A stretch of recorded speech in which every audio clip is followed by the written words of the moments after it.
Oi, pessoal, boa noite. Meu nome é Rebeca, esse aqui é Vitor e nós já estamos aqui para mais um episódio do Fuga de Ideias. Gente, vocês não sabem a honra que é estar recebendo hoje aqui o convidado, Manuel Olavo Teixeira. Ele é médico e professor do IPUB UFRJ, mestre e doutor no IPUB também e pesquisador da Fiocruz. Manuel, que honra. Nossa, a satisfação é toda minha e a honra é minha. Assim. Em primeiro lugar, eu quero dar parabéns a vocês pelo que vocês estão fazendo. Quer dizer, discutir a psiquiatria, um espaço de discussão, reflexão, informação para as pessoas. Achei uma iniciativa fantástica de vocês e estou honrado de ter sido convidado, né?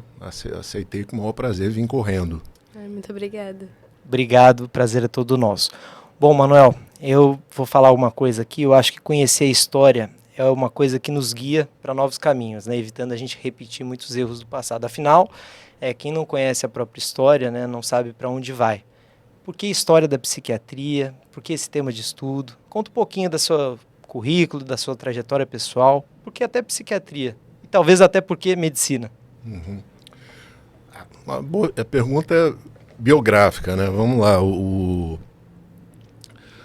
Começou, Vitor, na verdade, com a escolha da medicina mesmo. Né?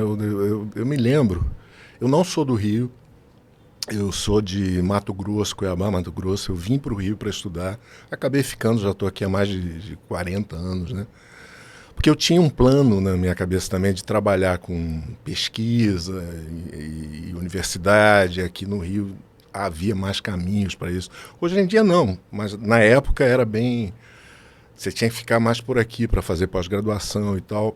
Mas a escolha da medicina veio numa época de muita dúvida que eu tive. Eu pensei em outras coisas. Pensei em psicologia, pensei em fazer história, pensei em fazer filosofia, pensei em fazer comunicação, mas eu venho de uma família de tradição médica, né? E eu tinha um encantamento pelo tema do psiquismo humano. Eu já lia sobre isso, eu não sei se existe ainda. Na época havia uma coleção muito interessante, coleção Os Pensadores, que eu lembro que eu fiquei fascinado com o livro do Freud na época. E quando eu era garoto, assim, na época de tomar a decisão, eu assisti. É um filme muito bom até hoje. Existe um filme do John Huston, do diretor americano, chamado Freud Além da Alma, onde ele conta a trajetória do Freud, com um roteiro, inclusive, que foi escrito pelo Jean-Paul Sartre, que não gostou muito do trabalho do Huston na direção e meio que renegou aquilo lá. Mas é um filmaço. E eu lembro que, quando eu olhei, eu falei, eu quero fazer isso aí. Assim. E, na verdade, enfim, eu entrei para a medicina. Eu fiz a UFRJ aqui nos anos 80 do século passado. Eu entrei já com a decisão de fazer psiquiatria. Quer dizer, eu não fui uma pessoa que decidiu isso durante o curso. Eu já tinha essa ideia, né? Agora você falou como entra essa coisa de trabalhar pesquisa histórica. Aí é que tá. Aconteceu um pouco sem planejar, sabe? Eu fiz a residência no IPUB, como vocês. Assim, eu me preocupei muito em ter a melhor formação clínica e psiquiátrica possível, porque eu acho que, como dizia o professor João Ferreira, conhecimento produz conhecimento. Né? Depois que eu fiz a residência, eu passei para a pós-graduação. E a primeira coisa que eu escrevi foi o meu trabalho de mestrado, que na época eu me lembro que eu já tinha um interesse, porque me chamou muita atenção na época, que eu identifiquei que haviam linhas dentro de pensamento dentro da psiquiatria que diziam coisas diferentes sobre assuntos iguais, que tinham visões diferentes sobre os temas da psiquiatria e muitas vezes não se entendiam. Quer dizer, uma espécie de polifonia de ideias assim, e eu passei a pesquisar isso, a escrever sobre isso. Nessa época eu me interessei muito pelo estudo de teoria do conhecimento, epistemologia e tal, mas eu quis fazer um trabalho onde, naquela época, a minha ideia era mostrar um momento de transformação da psiquiatria na história. E eu fiz um trabalho na época sobre um movimento que não tem nada a ver com o que hoje tem esse nome, chamado Movimento das Comunidades Terapêuticas, que foi um movimento que houve nos anos 60, 50 e 60 do século XX, de mudança do modo de atendimento da psiquiatria e do funcionamento das instituições psiquiátricas. Foi um momento em que a psicanálise entra nos hospitais psiquiátricos e psicanalistas passam a ser, por exemplo, diretores de hospital, coisa que não acontecia até então, que a psicanálise passa a ser usada no tratamento de psicose e tal. A ideia que eu tinha quando defendi no IPUB, tive como orientador uma antropóloga, aí já começa uma coisa de uma abertura para além do campo médico, a professora Jane Russo. Fiz o trabalho, fiz esse resgate da experiência das comunidades terapêuticas e depois, relendo mais tarde, eu me dei conta que era um trabalho de história, que eu tinha escrito a história do movimento das comunidades terapêuticas no Brasil e na segunda metade do século XX. Né? Uhum. Eu percebi que a história estava entrando, na verdade, né? E, talvez inconscientemente. Aí, quando eu fui fazer o meu doutorado, eu já... Sabe quando você resolve assumir, né? Eu falei, não, eu vou fazer um trabalho de linha histórica. Eu, de novo, fui orientado lá pela professora Jane Russo, com quem eu aprendi muito sobre o campo das ciências humanas, sobre essa metodologia mais da área de humanas e de pesquisa histórica e tal. E eu fiz um trabalho sobre a construção e funcionamento do primeiro hospício do Brasil, que foi o chamado Hospício de Pedro II, na época, recebeu esse nome, que fica exatamente onde vocês estão fazendo a formação de vocês na residência, lá no campus da Praia Vermelha. O Hospício de Pedro II, o primeiro do Brasil, o primeiro da América Latina, e o primeiro ao sul do Equador, ao sul da linha do Equador. Foi o primeiro país fora da Europa a ter um grande hospital psiquiátrico, foi o Brasil, curiosamente. Aliás, esse foi um dos motivos de me levar a essa pesquisa. Por quê? Uhum. Por que nós somos pioneiros fora da Europa, o primeiro país fora da Europa a ter um perfil questionador, né? De tentar entender realmente o que estava se passando diante dos olhos. Né? A minha ideia foi o seguinte, eu percebi desde muito cedo, Vitor. Não sei se eu vou conseguir falar de uma forma resumida isso, mas que primeiro eu percebi que a psiquiatria era uma espécie de campo muito particular dentro da medicina. Eu continuo achando isso até hoje. Eu não sei se vocês sabem disso, mas historicamente a psiquiatria é a primeira especialidade médica. A primeira mesmo. Isso há um consenso a respeito desse assunto. É a primeira. Por quê? Se considera que a psiquiatria surge na virada do século XVIII para o século XIX, finalzinho dos 1700 e início dos 1800, com a figura do Philippe Pinel, na França, que acaba sendo um pouco assim o representante do surgimento dessa nova especialidade. Né? Até então, o campo médico, a medicina já existia há séculos, na verdade, desde a antiguidade grega, do Império Romano, já existia medicina. Mas a abordagem médica do sofrimento psíquico, como a gente chamaria hoje em dia, ela só era no máximo assim uma nota de pé de página, um capítulo nos livros dos grandes autores da época. Não havia uma prática organizada. E a medicina até o surgimento da psiquiatria era dividida entre o que se chamava medicina, que hoje em dia a gente chamaria mais ou menos de clínica geral, era o médico que prescrevia medicamentos, diagnosticava sintomas físicos, cuidava do sofrimento corporal das pessoas, e havia os cirurgiões, que muitos deles sequer tinham formação médica, que eram as pessoas que faziam intervenção cirúrgica nas pessoas. A psiquiatria surge como uma coisa nova dentro da medicina, porque ela lida com um objeto de natureza diferente, que é o campo anímico do ser humano, que é o sofrimento psíquico, que é o quê? Que é comportamento. É um outro aspecto. Sim. É um outro aspecto. Que transcende até aquelas leis de causalidade mecânica, né? Que hoje até hoje, né, impera na medicina tradicional, né? De que você precisa de um efeito para necessariamente... Aliás, você ter uma causa para ter o efeito, né? Acho que a psiquiatria, ela é uma das... E eu vou colocar assim, umas especialidades da medicina, mais das ciências humanas, né? Eu vejo assim, eu acho que tem um campo muito aberto. Às vezes eu até me questiono, falo assim, psiquiatria não é que nem, diferente da cardiologia, né, que tem uma série de diretrizes e etc, e a gente fica assim, às vezes angustiado da psiquiatria não ter, embora tenha os guidelines, enfim. Mas isso na verdade é bom, né, porque eu acho que ele abre, né, para um conhecimento que não tem barreiras, não tem limites. Acho que a gente só tem coisas a explorar. Sim, a gente lida com sinais e sintomas ainda, mas ainda tem muito da subjetividade, né? Exato. Até a impressão diagnóstica de um caso nunca vai ser igual de uma pessoa para outra. Exatamente. De um examinador, né? Exatamente, porque a subjetividade, ela não tem erro, né? Assim, a forma com que você observa, né?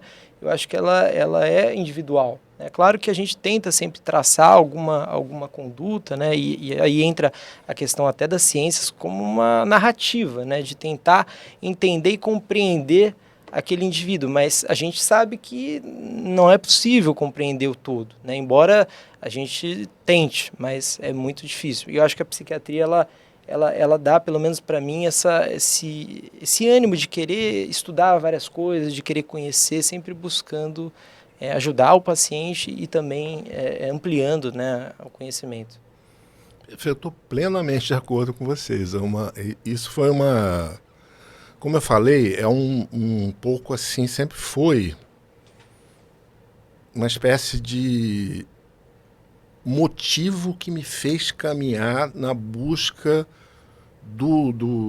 de informação, de produção de conhecimento, porque eu estou inteiramente de acordo que, mesmo sendo parte da medicina, é como se a psiquiatria, por lidar justamente com a questão do sofrimento singular, psicológico do ser humano, ela vai um pouco além do campo estritamente biológico. É quase, vocês conhecem essa expressão, é quase um clichê dentro da medicina a gente falar que o verdadeiro atendimento, ele contempla as dimensões biopsicossociais do indivíduo. Isso é verdade na medicina, mas a maioria das especialidades que são mais...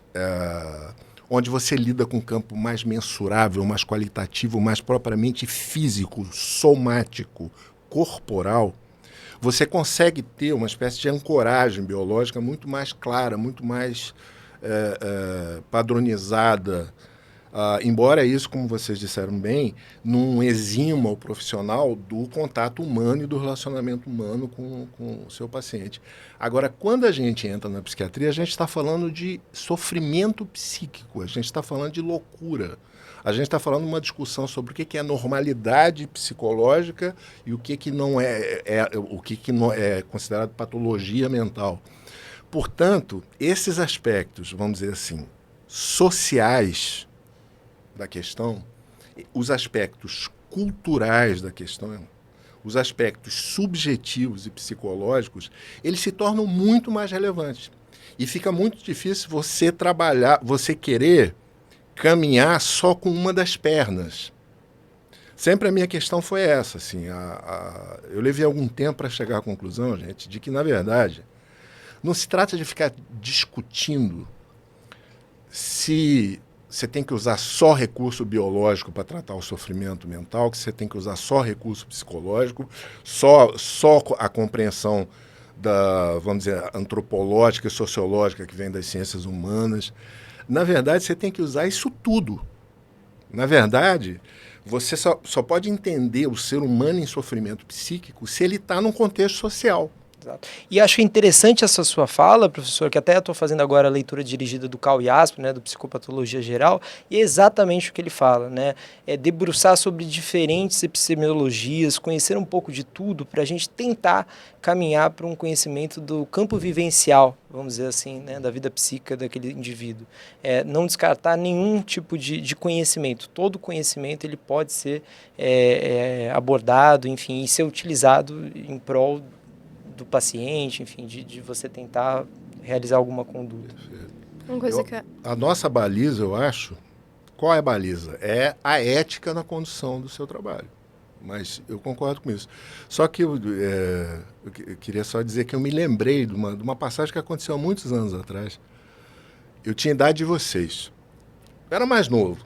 Eu era mais novo que vocês. Eu estava tendo aula na graduação da psiquiatria na UFRJ. E o IPUB, onde vocês estão fazendo a formação de vocês, é um lugar que teve professores muito marcantes, assim. Pessoas que representaram escolas, fundaram escolas, tiveram muitos seguidores e tal. E um professor que foi muito importante na minha formação foi o professor Eustáquio Portela Nunes, que ele dava uma aula, é engraçado, eu devia ter... Quantos anos você tem no quarto ano de medicina? 20 e poucos anos, né? 21, talvez. Ele falou uma coisa em aula, gente, que eu nunca mais esqueci. Ele falou assim, as palavras talvez não fossem exatamente essas, mas ele disse assim, olha só, se discute muito a questão da psicanálise, do uso de medicação, do uso de recursos expressivos, terapia ocupacional, etc., no tratamento. A questão é o seguinte, a nossa ignorância sobre o ser humano nesse campo é muito grande para a gente se permitir, a priori, abrir mão de alguma coisa que possa ajudar e aliviar o sofrimento do paciente. Eu nunca mais esqueci essa frase que o Portela falou para mim. Quer dizer, por que de antemão se abdicar de algo que pode ser, desde que eticamente bem conduzido, útil para o alívio do sofrimento psíquico e da busca de uma possível melhora de condição existencial para alguém, né? Eu nunca mais esqueci disso, né? E só complementando, eu me lembrei também de uma outra história. Houve uma... Vocês têm que tomar cuidado que eu conto história, tá? Então, sem problemas. Então fique a ideia é justamente essa. E vendo uma história na outra, às vezes é complicado, mas é o seguinte, houve um dos outros grandes psiquiatras brasileiros, se chamava professor Luiz Cerqueira. O professor Luiz Cerqueira, ele foi alguém que teve um papel muito importante na mudança e na transformação, na humanização mesmo, né, dos dispositivos de atendimento em vários estados brasileiros, no Rio, São Paulo, Pernambuco e tal, isso nos anos 60, 70. E ele começou a formação psiquiátrica dele como discípulo de um outro psiquiatra muito importante chamado Ulisses Pernambucano, que era de Recife e que fundou a escola de Recife, que tinha por característica, lá pelos anos 30 do século XX, incorporar à psiquiatria brasileira pela primeira vez uma leitura sociológica e antropológica do campo social, onde os pacientes existiam, viviam e manifestavam seus quadros, né? E o Luiz Cerqueira tem um livro chamado Psiquiatria Social. E ele conta um negócio muito interessante na introdução desse livro, que ele fala assim, ele ficou encantado quando conheceu o Ulisses Pernambucano. Era um cara culto, que tinha uma visão diferenciada sobre psiquiatria. E ele é aluno, ele começou a pegar no pé do Ulisses Pernambucano. Ele falava assim, me dá bibliografia para ler. O que eu leio? O que eu leio para virar um psiquiatra, um bom psiquiatra, com uma boa formação? Aí ele conta que o Ulisses Pernambucano virou para ele e falou assim, quer saber melhor do ser humano? Vá ler literatura. Leia Proust e Dostoiévski. Ele ficou com uma arara, né? Ele queria uma indicação de livro clínico. A resposta do Ulisses Pernambucano foi, vá ler Proust e leia Dostoiévski. É um pouco isso. Óbvio que eu não estou querendo dizer para vocês que basta ler literatura para você estar habilitado a tratar do sofrimento de outra pessoa. Não é isso, não. Mas você encontra muita coisa de percepção das coisas mais sutis da natureza humana nesses grandes autores. Assim. Sem dúvida.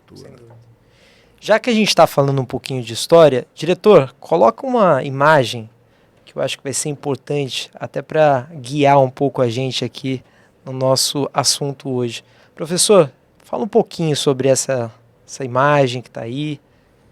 Então, como eu falei há pouco, o tema da minha tese de doutorado, onde eu trabalhei mesmo história da psiquiatria, foi claramente um trabalho com essa proposta, né?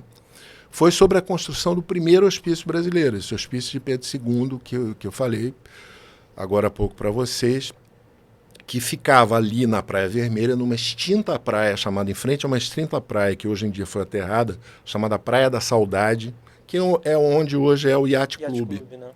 Aquilo lá era uma praia. Uhum. E, pra vocês terem uma ideia, essa imagem que aparece é o primeiro registro que existe desse prédio já pronto, que era conhecido como o Palácio da Praia Vermelha, considerado na época a obra mais sofisticada de arquitetura do Segundo Reinado, que começa com a coroação do Pedro II. Vocês se lembram disso? É antecipada a maioridade dele. Sim. Depois de um conturbado período das regências lá, e o Dom Pedro II assume com 14 anos. Mas para vocês terem uma ideia da relevância disso, no dia do coroamento do Dom Pedro II, essa é uma outra imagem de 1867, já da foto do hospício. Você pode ver lá atrás o Pão de Açúcar sem bondinho. No dia do coroamento, agora eu vou ter que procurar isso aí, eu fui falar. Talvez tenha que entrar um corte aqui. Deixa eu... Tá aqui atrás. O Dom Pedro II foi coroado e o primeiro ato que ele assinou foi o decreto de construção do hospício. Foi o primeiro ato assinado aqui. No dia da sua coroação como imperador do Brasil, 18 de julho de 1841, o decreto de 82 foi o primeiro ato que o Dom Pedro está aqui, a facsímile, né, a reprodução do ato. Pra vocês terem uma ideia da relevância de você construir um hospital na época. Esse ato foi o ato que, como diz o texto, desejando assinalar o fausto dia da minha sagração com a criação de um estabelecimento de pública beneficência. Por quê? Na época, falando resumidamente para vocês, a psiquiatria surgiu na Europa, em vários países europeus, não foi exclusivamente com Pinel lá na França. Surgiu em Florença, surgiu na Bavária, surgiu na Rússia, surgiu na Inglaterra, surgiu em vários... foi um movimento mundial muito ligado ao surgimento, nessa época, da ideia de direitos humanos e também de um fortalecimento da possibilidade de uso da ciência para recuperar os chamados privados da razão, que era como dito na época, né? E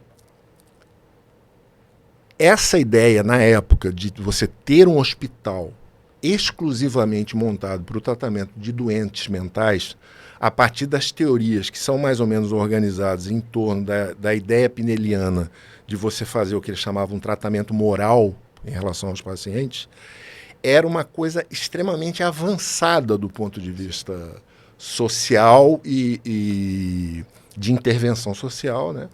E como aparato tecnológico. Sim, um dispositivo, né? Um dispositivo tecnológico. Mostrava, na verdade... E uma questão que pegava no Brasil nessa época, e por isso nós fomos pioneiros, era que o Brasil estava tentando se estabelecer como nação, depois de um período de quase ruptura ali durante a regência. Então, o que havia como deliberação na época era uma ideia quase que obsessiva desse segundo reinado, onde o Dom Pedro foi o nosso rei na época, de mostrar para os nossos pares europeus que nós éramos desenvolvidos o suficiente para ter uma coisa de ponta como era ter um hospício. Uhum. É mais ou menos em torno disso que se organiza essa ideia. Acontece que a gente tinha uma especificidade social muito diferente. A gente não era a Europa. onde você estava construindo formas de livre acesso aos cidadãos de uma recém-surgida ideia republicana de ter acesso ao tratamento para poder se recuperar e se tornar um cidadão para trabalhar em sociedades democráticas. O Brasil ainda era um país de economia escravocrata, baseado exclusivamente na produção de café, e o Hospício Pedro II, ele é construído com doações e através também da venda de títulos de nobreza. O Império Brasileiro criou uma figura que não tem paralelo na história europeia, que eram títulos que eu vendia para você, Barão Vitor, mas você não podia passar para o teu filho. E era em torno disso que se organizou uma espécie de nobreza local, a maior parte delas formada por cafeicultores ou traficantes de escravos. E o que leva o Machado de Assis, o escritor, mais tarde, já durante a República, quando começa a se discutir quem deveria ficar com o hospício, já que o hospício pertencia a uma ordem religiosa aqui no Brasil, que era a ordem que era a ordem ligada ao próprio império, né? Ele diz assim: olha, se esse hospício foi construído com a doação de pessoas que andavam em títulos de nobreza, eu acho mais justo, ele diz isso numa crônica dele na época no jornal, eu acho que é mais justo que os próprios pacientes fiquem gerindo, porque essa coisa de você ficar pagando para obter título é uma coisa de loucura mansa, diz o Machado de Assis. Curiosamente, você já deve ter percebido, muita gente percebe, essa coisa de construir um grande hospital psiquiátrico numa cidade considerada socialmente atrasada, e a discussão em torno do efeito que a psiquiatria faz quando surge como campo de conhecimento num lugar onde isso não existia anteriormente, é magnificamente discutido, vamos dizer, por um livro que até hoje é atualíssimo, interessantíssimo, um conto, na verdade, né, do Machado de Assis, chamado O Alienista. O Alienista, na verdade, reflete a discussão que houve naquela época. Assim, já no final, o Alienista já é mais para o final. O hospício é inaugurado em 1852. O Alienista já é próximo do período do advento da República e tal. Mas muita coisa ali que o Machado coloca era a discussão da época em torno de como é que a gente faz para garantir que se você é louco ou não é louco, esse tipo de coisa assim. Eu acho que isso é muito atual, inclusive, né? Esse questionamento do que é loucura, o que é normal. O DSM-5 tá aí para provar, né? Pois é. Temos um livro para indicar, acho que para quem é psiquiatra em formação ou quer fazer psiquiatria, ou talvez até esteja na área médica, o Normal e Patológico, né, do Canguilhem.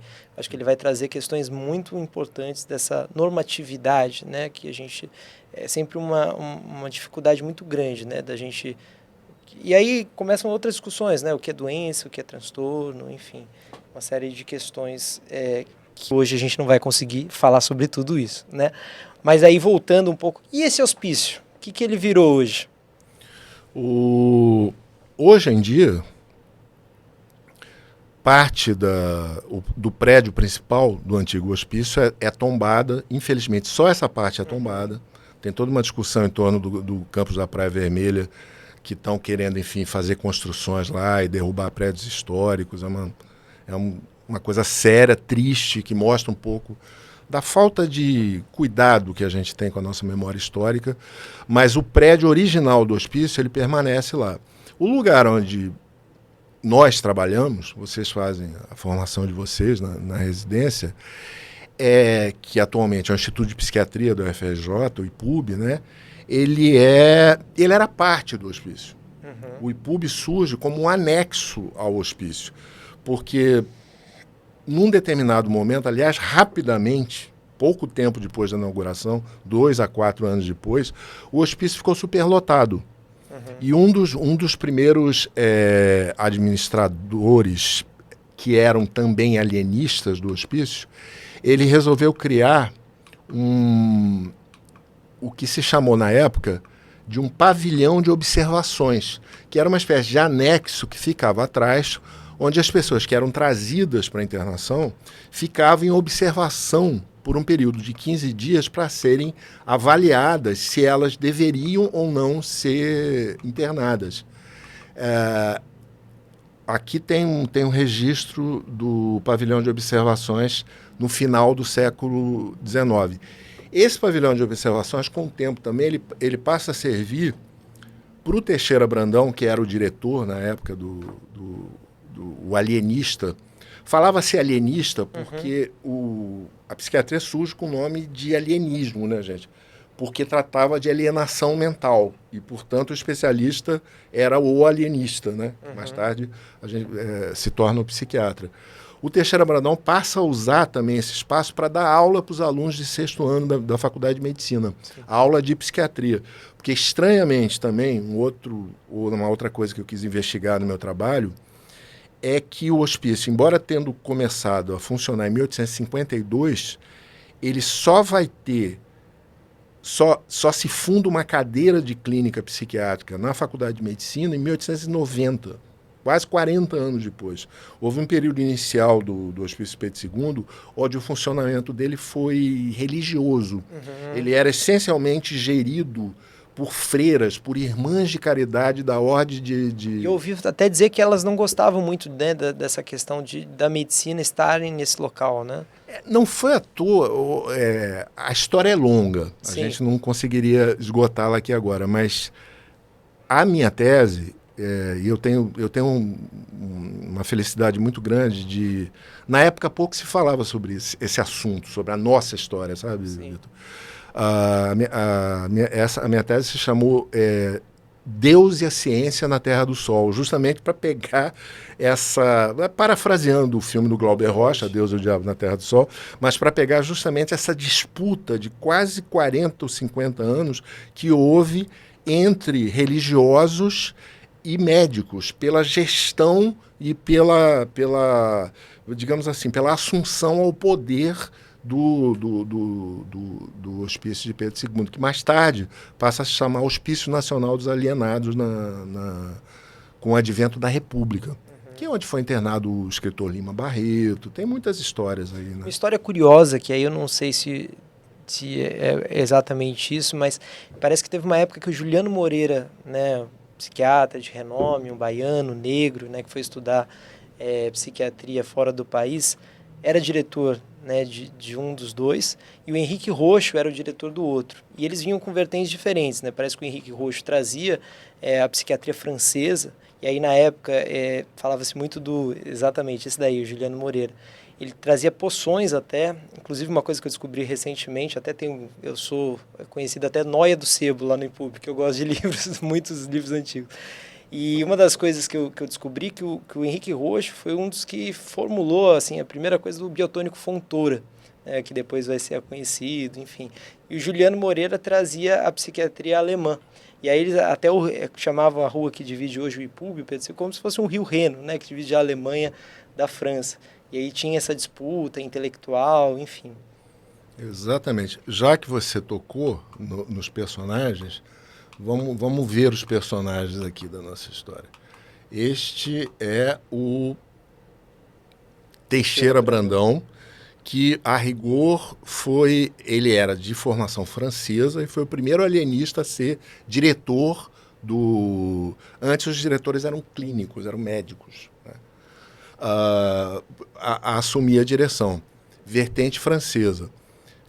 Ele acabou sendo deputado federal e ele formulou a primeira lei, a primeira legislação no Brasil foi em 1903, ele foi o relator da legislação sobre jurisprudência, sobre doença mental, direitos, deveres, internação, interdição, toda a questão da jurisprudência foi firmada por ele. O problema é que desde a sua fundação, na realidade, havia uma crise constante lá.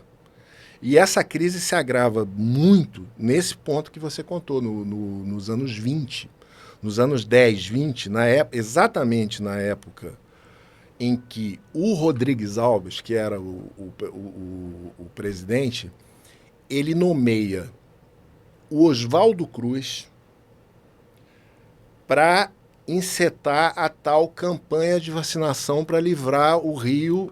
Se vocês estão lembrados, o Rio era um centro de doenças tropicais, de varíola, que pegava a população. Próximo da época, Reforma Pereira Passos. Exatamente, logo depois, na verdade, em 1909.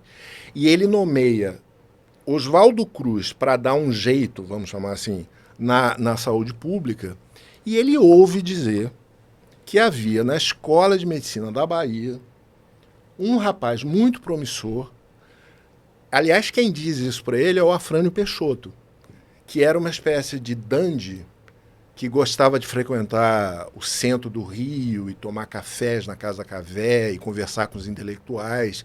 E ele tinha uma amizade. O Afrânio Peixoto era legista, era alienista, era poeta, era um monte de coisa. E ele fala assim, não, tem um rapaz na Bahia muito bom e que ele vai modernizar o hospício. E é chamado Juliano Moreira, que vem da Bahia e se torna diretor em 1904 do Hospício Pedro II, trazendo o quê? A concepção da psiquiatria alemã, de base krepeliniana. Na verdade, a primeira coisa que ele faz é criar novas divisões diagnósticas, cria um pavilhão para epiléticos, cria um pavilhão para paralíticos gerais, enfim, entra... Existe, no fundo, essa história do Rio Reno que você falou, é real isso. Existe uma discussão também sobre quem criou a psiquiatria no Brasil, quer dizer, quem seria o pai da psiquiatria. Seria o francesismo psiquiátrico do Teixeira Brandão ou a visão mais próxima da psiquiatria alemã do Juliano Moreira? A maioria das pessoas tende a dizer que foi o Juliano Moreira. A minha resposta é que estudo de história não é teste de DNA de novela para dizer quem é o pai. Essa história de fazer DNA... Programa do Ratinho, né? Exatamente. Isso é coisa do programa do Ratinho, isso é coisa de novela das 9, que aí você descobre que não pode casar com a moça porque é tua irmã e fez... Na verdade é o seguinte, é um processo histórico. Sim. E que mostra uma coisa que é uma característica da psiquiatria, e que essa característica ela se repete. Existem correntes teóricas que vão se alternando. E que, em geral, quando surge uma nova, ela diz que a que estava antes era ultrapassada. Sim. E isso é uma espécie, é um movimento que...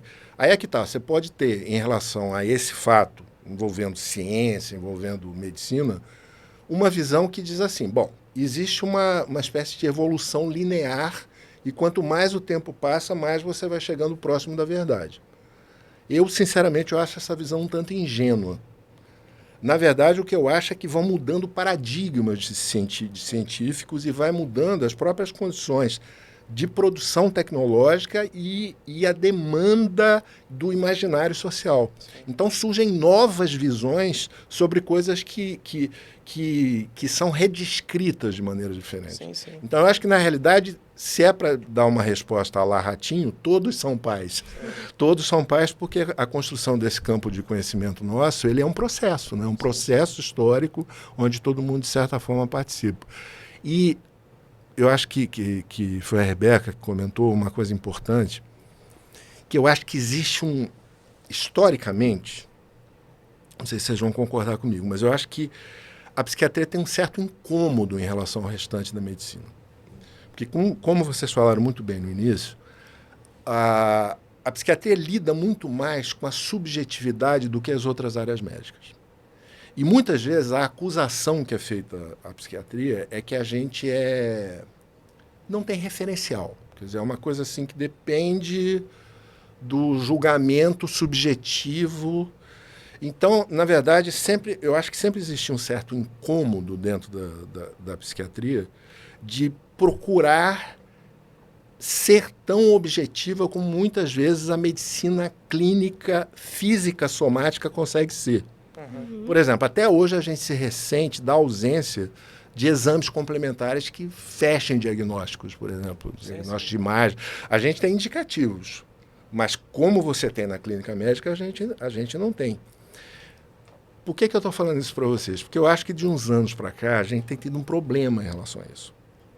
Porque, na verdade, isso começa em 1980, quando o DSM-3 é criado pela Associação Psiquiátrica Americana, em cima da justificativa na época, de se criar uma linguagem comum para todos os pesquisadores a nível mundial. Porque se percebeu, e era um fato, assim, que muitas vezes pacientes que eram diagnosticados como esquizofrênicos na Inglaterra não o eram nos Estados Unidos e vice-versa. Coisas desse tipo. Então, era uma tentativa de você criar critérios diagnósticos para você poder trabalhar no campo da pesquisa com referenciais únicos. Tá? O que aconteceu, eu diria que nos últimos 30 anos, mais ou menos, é que esse instrumento que passou a trabalhar com a ideia de... Primeiro, aboliu a ideia de se falar em doença mental, passou a falar em transtorno mental. E esses transtornos mentais passam a ser definidos pelo preenchimento ou não de um determinado número de critérios diagnósticos que devem ou não estar presentes para se fazer o diagnóstico.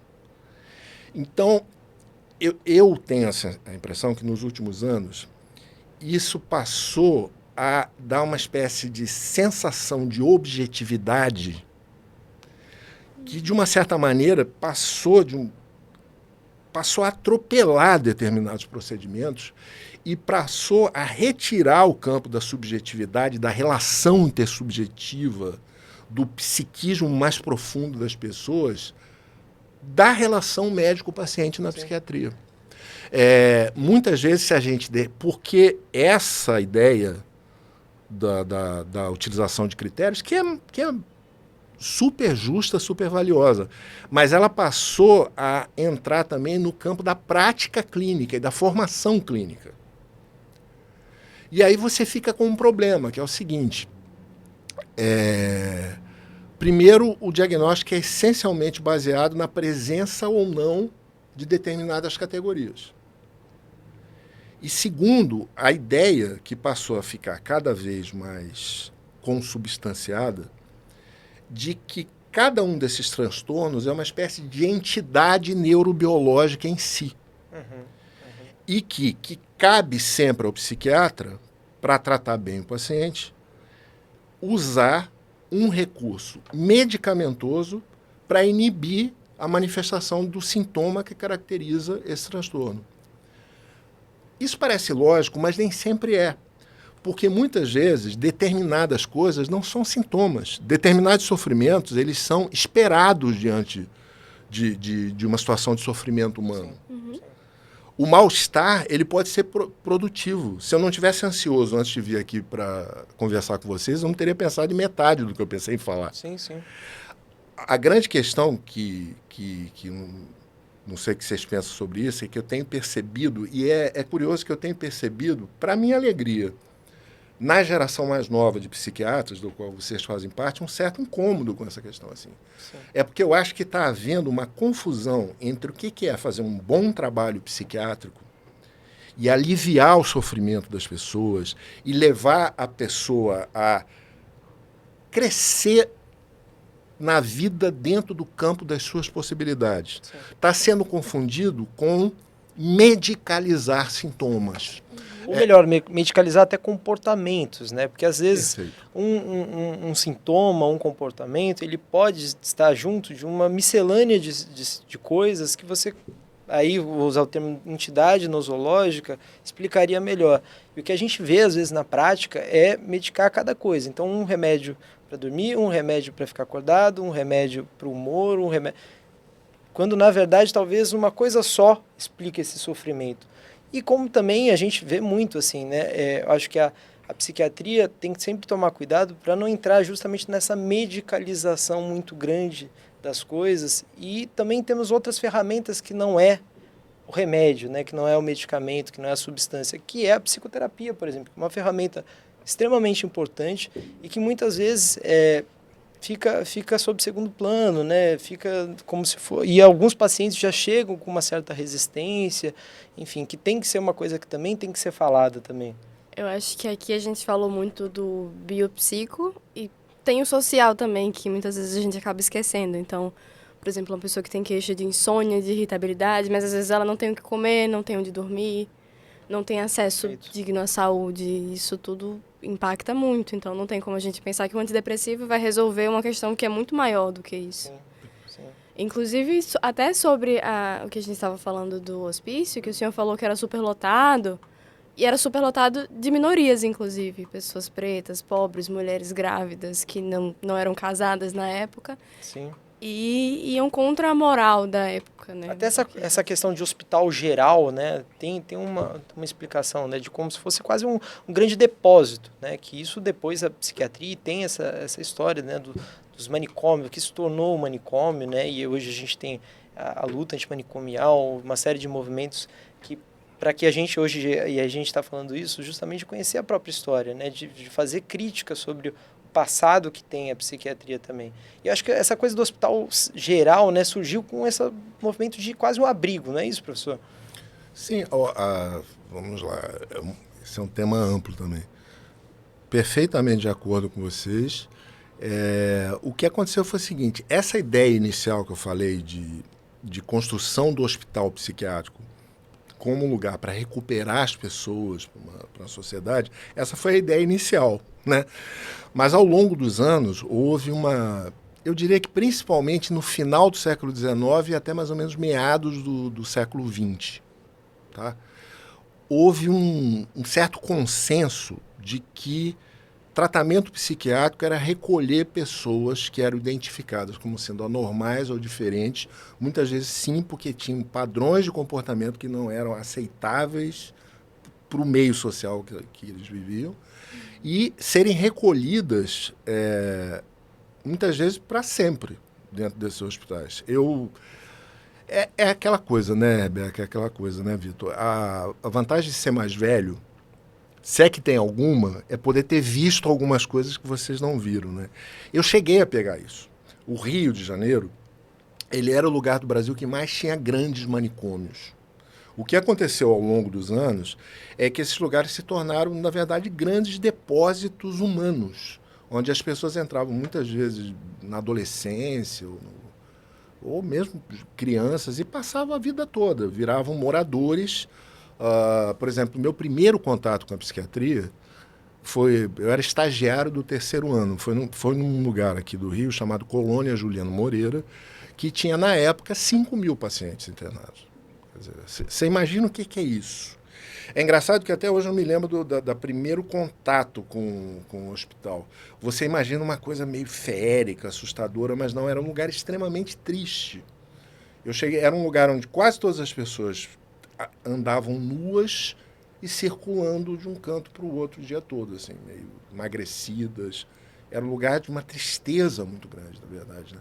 Mas nesse lugar, curiosamente, disseram assim, tem um paciente aqui que faz um trabalho muito interessante, você não quer conhecer? Eu tive a oportunidade de conhecer, eu novo ainda, o Arthur Bispo do Rosário, que era paciente lá da colônia, e que fazia trabalhos. Na verdade, ele foi um grande artista plástico usando apenas material de lixo que ele encontrava, descartável que ele encontrava ali. E ele fazia uma espécie de visita guiada Ele tinha um quarto. A única vantagem que ele tinha é que ele tinha um quarto só dele. Ele não tinha que dividir com outros pacientes, que ficava entulhado das obras dele. Hoje em dia o Bispo é um artista reconhecido, inclusive internacionalmente. Tem museu para a obra dele, né, e tal. Mas o que acontece? A partir de um certo ponto, se começa a fazer uma crítica desse modelo, né? Esse modelo de confundir tratamento psiquiátrico com exclusão social, né? Que muitas vezes na leitura psiquiátrica se dizia, não, isso é a demenciação inevitável da doença. Havia essa discussão. Isso é causado pelo institucionalismo ou pela demenciação. Com o tempo ficou claro, em várias experiências que inicialmente na Europa e mais tarde no Brasil, que procuraram trabalhar uma possibilidade de reinserção social das pessoas, evitando esse processo de exclusão, que, como dizia o professor João Ferreira, uma pessoa que foi muito importante na minha formação, ele dizia uma frase interessante, ele dizia assim, olha, o grau de humanidade de uma sociedade pode ser medido pela forma como ela trata seus doentes mentais. E de uma certa maneira, felizmente, a gente, aqui no Brasil, já pelo menos desde os anos 80, 90, vem vivendo um processo que recebeu o nome de reforma psiquiátrica brasileira, que procurou exatamente evitar essas grandes... há muita confusão sobre isso, né? Porque, na verdade, a reforma psiquiátrica nunca pretendeu acabar com a psiquiatria ou abolir o tratamento psiquiátrico. Se trata, sim, de uma mudança de paradigma de tratamento, evitando esses grandes manicômios onde as pessoas são excluídas socialmente e trabalhar a partir da reinserção social do sujeito no seu campo de possibilidade, né? É aí que eu falo que a gente às vezes fica... E é uma coisa da medicina, né, que acaba trazendo na questão da medicação, mas tem muita coisa além da medicação, como a forma de tratar, né, o paciente, que hoje a gente fala muito dos modelos mais ambulatoriais, né, o centro de atenção psicossocial, que isso só de você evitar que o paciente fique muito tempo, né, numa internação que muitas vezes acaba sendo desnecessária, já é uma forma terapêutica, né, de você abordar um indivíduo, e não só a questão da medicação. Daí que vem o conceito da RAPS, né? A Rede de Atenção Psicossocial. Isso. Que não abrange só o ambulatório, só o hospital. Isso. Tem os CAPs, tem a Clínica da Família, as UBSs, tem... E com outras pessoas também, né? Com outros conhecimentos, né? E aí tem a terapia ocupacional, psicologia, enfermagem, né? Pessoas que podem também complementar muito esse trabalho, né? E fazer parte de forma protagonista também, né, nisso tudo. Professor? Vocês estão muito bem, viu? Vocês, de verdade, assim, a gente tem... Assim, a gente trabalha juntos, eu tenho essa função de professor, mas eu tenho vocês todos como amigos, inevitavelmente. E de verdade, agora, a última fala assim, vocês me emocionaram. Vocês me emocionaram de verdade, porque eu acho que chegar a essa concepção precisou de muito tempo de luta dentro do campo da medicina. Parece uma coisa que é meio óbvia, mas ela não era óbvia até alguns anos atrás. Durante muito tempo,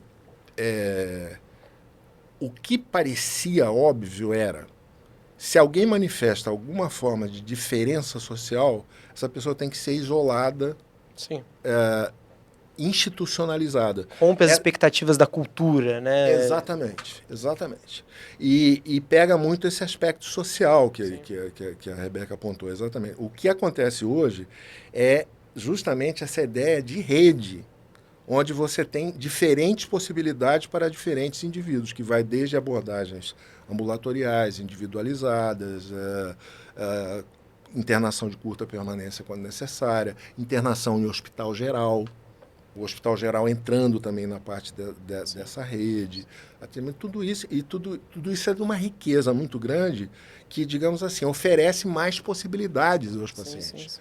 Porque os casos não são iguais. Sim. Esse que é o ponto, né? Daí que vem a equidade, né? Exatamente. É um conceito muito bonito. Exatamente. E quando havia apenas a internação, geralmente por décadas, a exclusão social como resposta, você tinha uma resposta única com um problema que é muito complexo, é multiparadigmático, sem querer complicar muito, mas é verdade, ele precisa ser abordado por quanto mais rico e variado o tipo de olhar que é colocado sobre esse objeto, mais você constrói possibilidades digamos, de recuperação, de adaptação e de construção de redes de sociabilidade para esses sujeitos, né? Esse é um trabalho do nosso dia a dia, né? A gente é o nosso dia a dia, né? Sim. Nosso dia a dia é estar aberto para a diferença. Como se diz?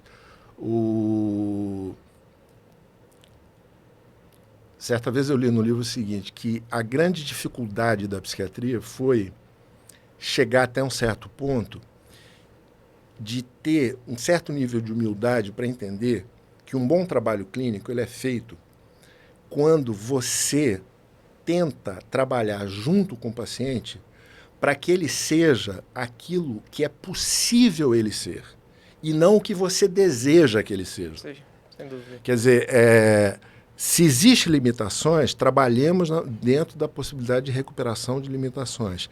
Se existem, agora, o que não dá é você trabalhar na lógica da exclusão social. Quer dizer, se você não responde a determinados patamares de sociabilidade ou de produtividade, você é excluído. Porque aí você está fazendo tudo, menos medicina.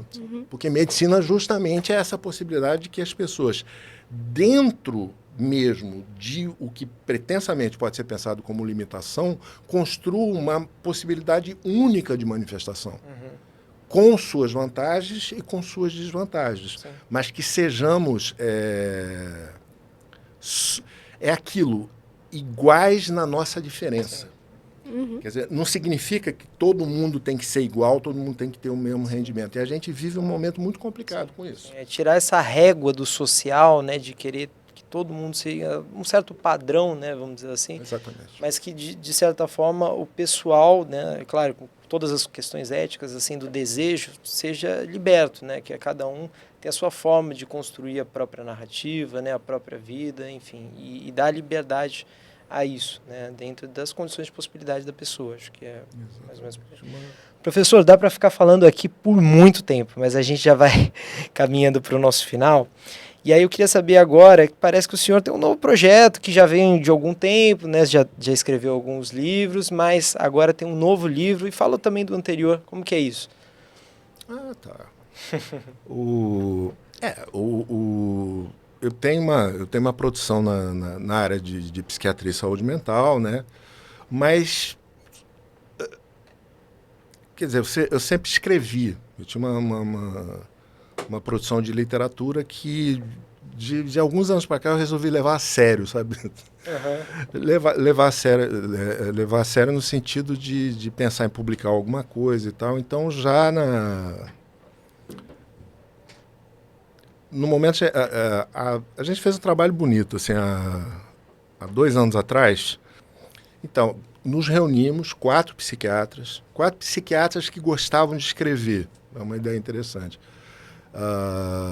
E escrevemos um livro chamado Contos de Pandemia, Contos de Resistência em Tempos de Pandemia, onde a gente falou muito daquele período da pandemia, do isolamento social, sob diferentes perspectivas, né? E agora, depois de muita relutância, provavelmente daqui a alguns meses, algumas semanas até, eu vou estar lançando o primeiro livro solo meu de literatura, que é um livro de poesia. Então, é isso. Um certo caminhar para a literatura mesmo em si, né? Fora da literatura. Mas sem abdicar do trabalho acadêmico, né? Que eu sempre tive. Muito legal. Essa é quase uma outra vida, né? Mas que se complementam, né? Verdade. E que termina sendo... Eu sempre tive essa dúvida, Vitor, porque... muita gente vira, como que fala? Poeta de travesseiro, né? Você escreve e deixa guardado, poeta de gaveta, né? Fica ali guardado na gaveta, né? A gente está vivendo um momento interessante também, porque com essa facilidade que a gente tem hoje das redes sociais, a divulgação do material poético se tornou muito mais fácil, né? E houve também uma outra coisa que aconteceu, que é uma diferença. Antes era muito complicado achar uma editora e você conseguir publicar uma coisa. Teve um aumento grande do número, porque ficou mais barato também imprimir, né? Então, hoje em dia é possível fazer isso. Então, eu também é um convite extensivo a vocês, porque brevemente vai ter um lançamento aí desse primeiro livro solo meu de literatura. Vocês estão convidados. Quem é aluno tem desconto, né? Pode pôr no caso. Mas é uma maneira... Olha, se você me perguntar, vocês não me perguntaram, mas vocês perguntaram, me fala um grande encontro que você teve na sua vida de formação de psiquiatra, né? Foi com Arthur Bispo do Rosário. Esse paciente que eu falei no início da nossa conversa, que internado há mais de 30 anos dentro da colônia Juliano Moreira, um grande manicômio que na época tinha 3 ou 4 mil pacientes, ele conseguiu reunir material. O que ele fazia? Ele pegava sacos de alimentos que eram usados para os pacientes, ele desfiava aqueles sacos e fazia fios de diferentes cores e trabalhava bordado e pintura. E ele fez um trabalho de arte dentro do hospital, que hoje em dia o Arthur Bispo do Rosário é considerado assim uma figura de referência para muita gente no campo da arte moderna. assim, independente da questão dele ter sido um paciente psiquiátrico e tal. Então, para mim, eu estou querendo dizer para vocês é o seguinte, eu acho que existe uma arte muito bonita naquilo que a gente faz como psiquiatra. Veja bem, a nossa arte ela é ancorada na ciência. Sim. A gente trabalha com psicofarmacologia, a gente trabalha com psicopatologia, a gente trabalha com diagnóstico, a gente trabalha com construção de projetos terapêuticos para os pacientes, a gente trabalha com aplicação de diagnóstico, a gente trabalha com projetos, uma série de coisas. Mas, naquele momento em que a gente fica sozinho com o paciente atendendo no consultório, se dá uma experiência única, Sim. que é humana e que é interrelacional, onde todos esses recursos que a gente tem à mão, psicofarmacologia, terapias de reabilitação, psicopatologia, psicanálise, estratégias de inserção social do paciente, tudo isso são os recursos. Mas o encontro humano, ele é único. Sim. E esse encontro humano, muitas vezes, uma vez eu li, o Machado de Assis fala isso no livro O Alienista. Ele diz assim, eu queria muito falar do encontro que eu tive com o paciente, mas ele está falando como se fosse o alienista. Ele diz assim, mas disso falarão melhor os poetas. Diz assim, não, eu não vou me meter a falar. Porque eu acho que essas coisas elas não são... você não pode pensar em termos de contraposição. Sim, sim. Na verdade, eu nunca vou me esquecer de uma frase, de novo, que o professor Eustáquio Portela falou numa aula teórica que ele dava quando eu era aluno do 4º ano da UFRJ. A gente estava tendo aula teórica em psiquiatria. Ele disse o seguinte, olha só, o nosso desconhecimento sobre a natureza do sofrimento psíquico humano é muito grande para que a gente possa, de antemão, recusar alguma coisa. Então, dizer eu sou contra a psicanálise, eu sou contra a arte-terapia, eu sou contra... Como assim? Entendeu? A construção de um projeto terapêutico é sempre individual e vai ser sempre individual com a sua presença como terapeuta ali, que tem que estar aberto para essa experiência de encontro real com o outro, na sua diferença e na sua semelhança, né? Por isso até que eu acho que a psiquiatria, e aí agora está crescendo muito assim, na medicina, a entrada de tecnologia, enfim, robotização, vamos dizer assim, da medicina. E eu acho que na psiquiatria isso é impossível, né? Porque ela parte de um construto de você ter uma mente humana para conhecer uma outra mente humana. Acho que esse é o construto básico, né? E que isso é insubstituível, né, por um outro computador. Você precisa ter... Que aí mente também já é outra questão. Mente é diferente de cérebro, né? A teoria da mente, enfim. Mas eu acho que é um pouco disso. E aí, falando na mente humana, na psicanálise, a gente tem um quadro chamado Livre Associação. Que a gente pergunta algumas coisas e o senhor responde assim, meio papo. Opa! Exatamente. Quer começar? Um time de futebol.